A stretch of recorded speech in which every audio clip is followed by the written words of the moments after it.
So today we are going to add an expansion slot to this NUC right here. It's kind of two expansion slots in one. It's one for an extra Ethernet port, and it's also one for adding another drive to the NUC. So these boards come separate, and we actually have to combine them to make it Ethernet as well as a drive being installed. The first thing that we're going to do, we have this green piece on this board that doesn't have any cutouts, and we're going to take it off. So there's this cutout right here that perfectly matches the shape of this green stem.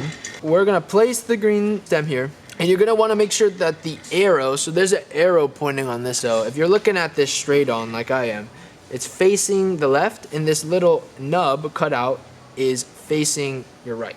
And you'll know you did it right because if you actually push on it, there's like a little spring activation going on. I'm gonna put the screw right there, and it's important to hold it just because it might actually change the direction of where it is. So we're done with that. We have this piece. So now let's grab the NUC itself. We're gonna open it. The first thing I'll do is just install the board. So you have this little nub right here that you can unplug, and it reveals a screw hole.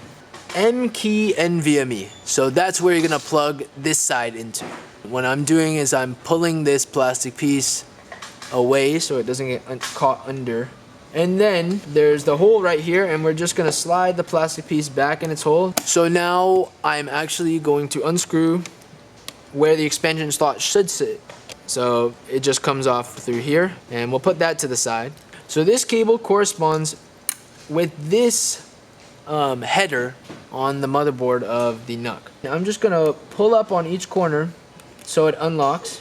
Before I even set it into place, I'm gonna just make sure that the cable is in our slot. With my fingers, I'm just going to push down the retention brackets. We're gonna plop it into place here. What I'm doing right now, I'm just holding it with my right hand, and then I'm gonna grab the screws that we unscrewed previously, and I'm just gonna reattach this. So now this is fully built. So normally you would slot it in here if it just had one SSD, but since we have the capacity for two, this would be your second slot. So you're gonna pull it down, and you're gonna pull the green slot back, and it just slots into place like that. One caveat on these taller NUCs is that there are two thermal kind of pads up here, and they're raised here. So if you actually install this, the NUC will not close all the way.